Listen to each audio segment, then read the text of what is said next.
Welcome to the Fantasy Football Profit Podcast, hosted by Craig Phillips and Jeff Torrey.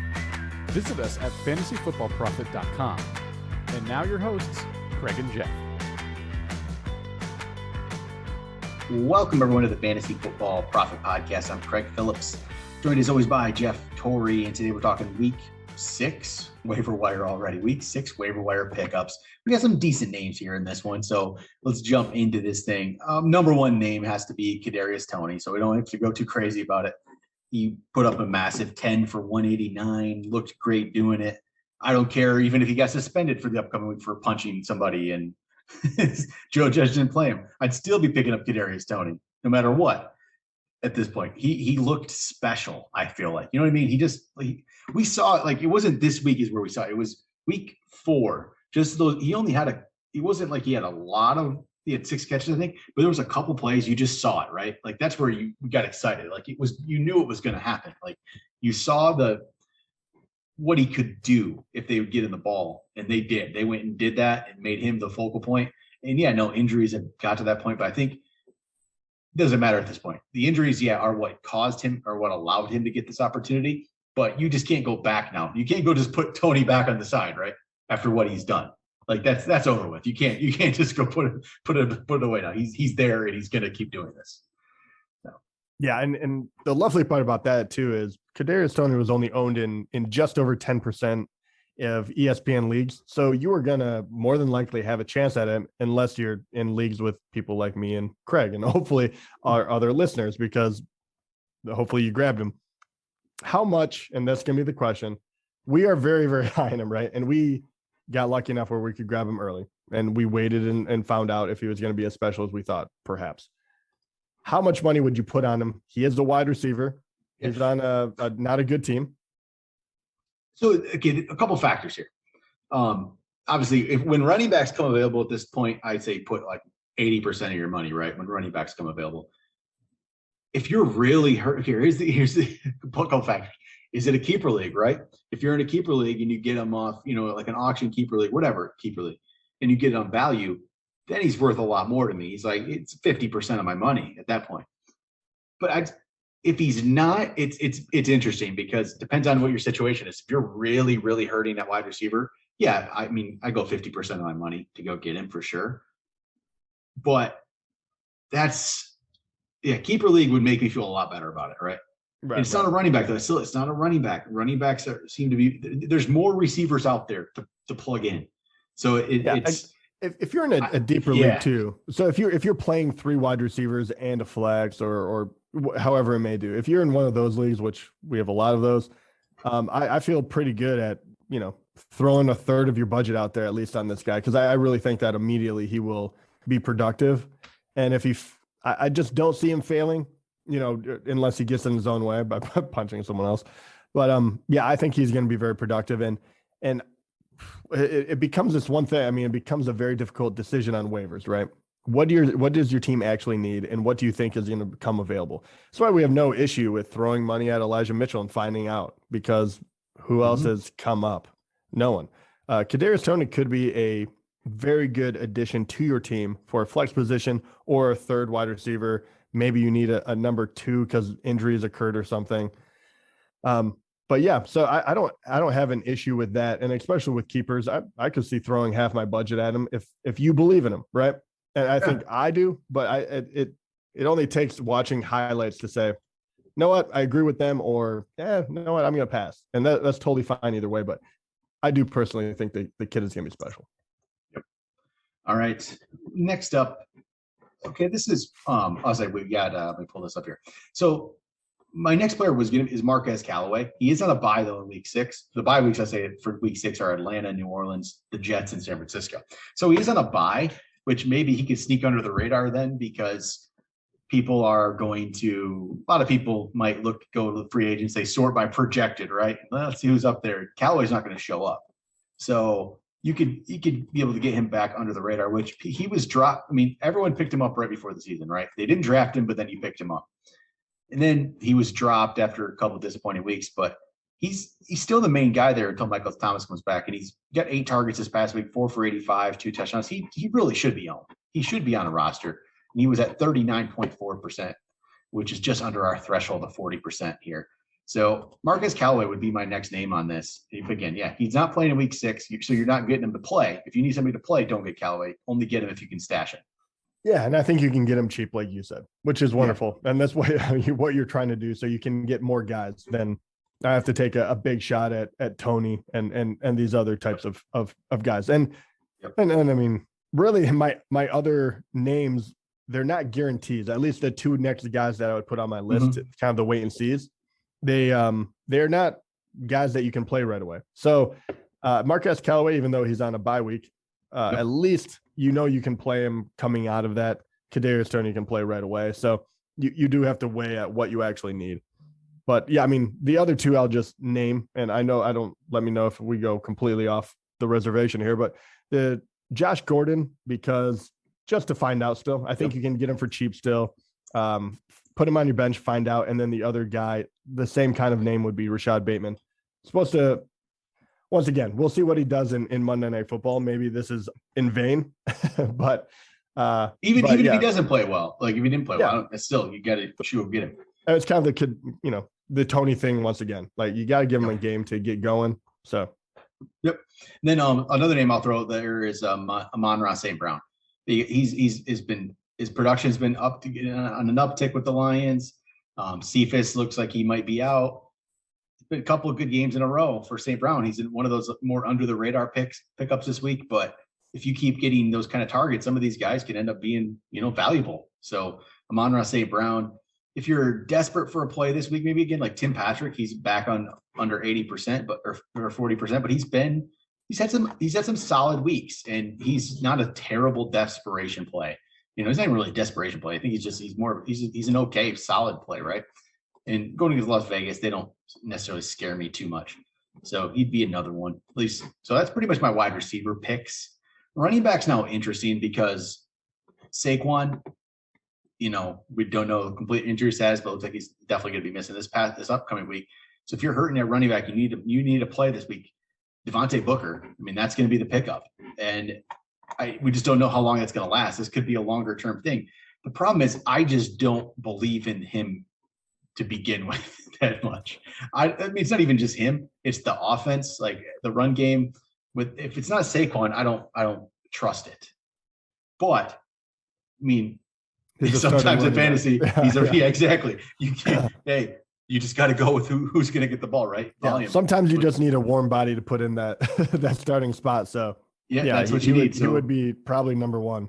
Which he's going to be if you need running back, he's the number one back. There's not a lot of running backs this time around. So no. So there'll be Booker. The next guy for me would be Khalil Herbert for the Bears, who's had 18 carries, actually 2 more carries than Damian Williams. He's another one where, you'd probably have to go if you're that desperate, you go put a claim in for Booker first, right? And then Herbert's probably second. If you're really, really searching for a guy that you've been hit by injury. So Herbert would be the next one. I don't really know what he is at this point. He looked fine in this past week. He's an interesting play, but go get Herbert.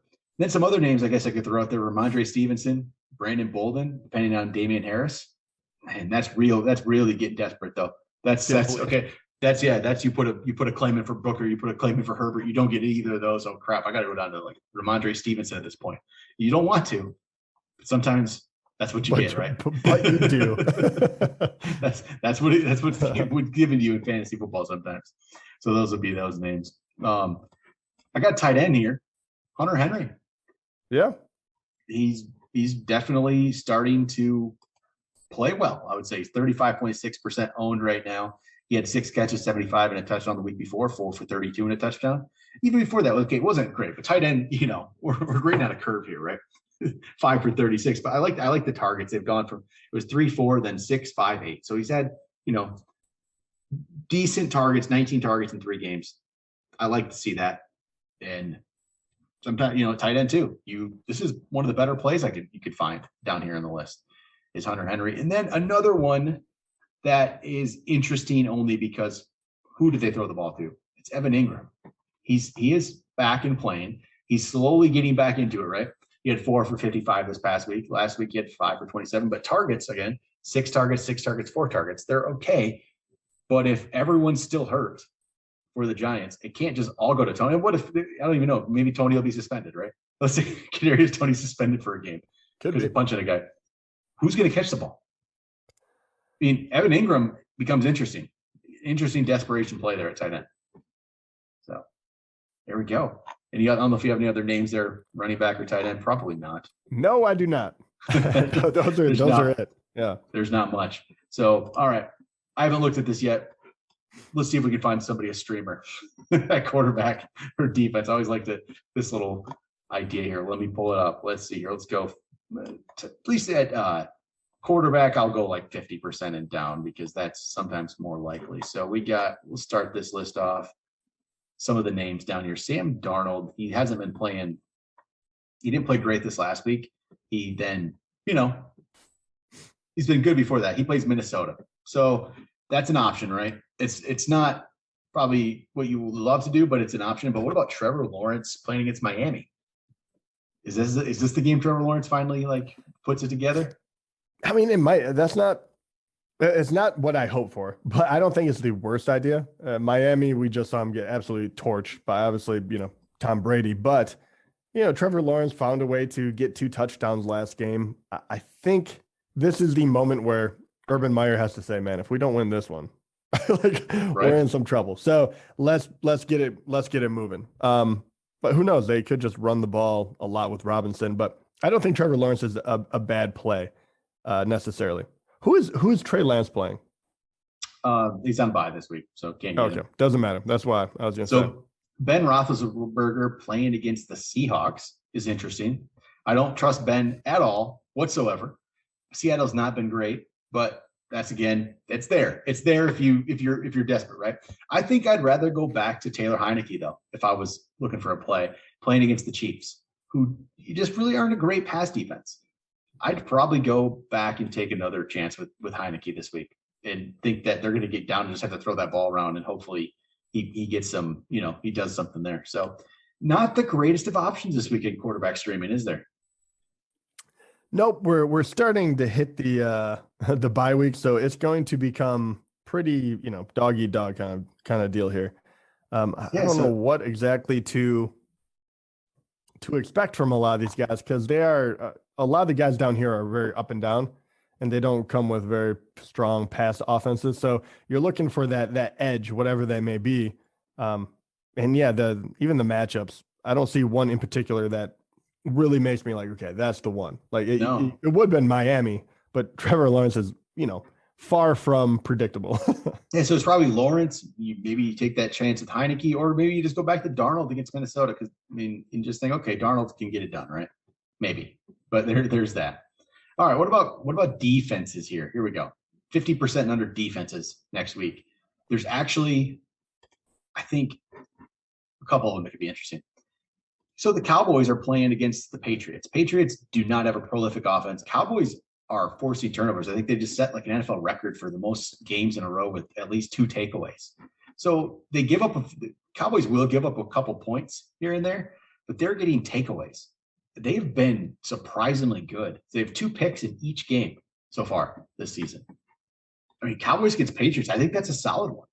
Yeah, I like that one a lot. They have been very good. You know what I mean? Turnovers is the name of the game, and that's what they've been doing. So, I mean, I think they're they were darn near a top 5 defense. So it's very strange to say. I don't know how they turned it around so quickly, but they did.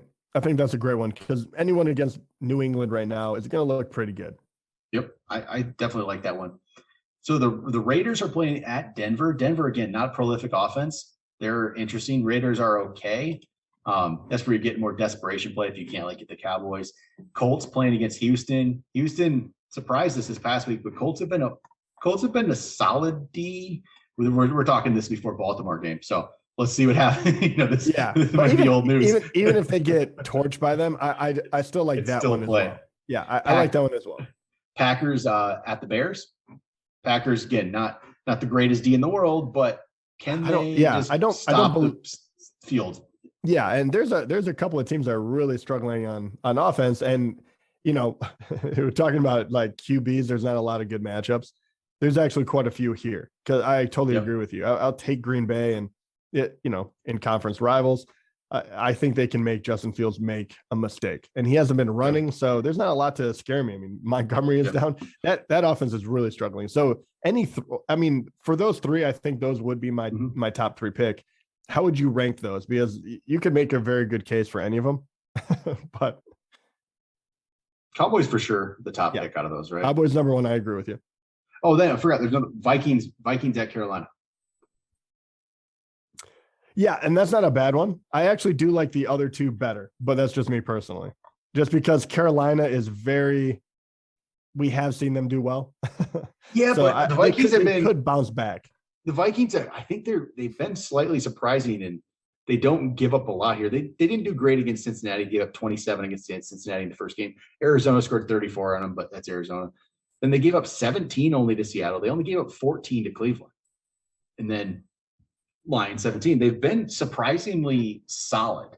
I'll say they're not forcing a lot of turnovers though. Only 4 turnovers on the year. They get a few sacks, but I think I actually would probably put them after the Cowboys for me. Oh, okay.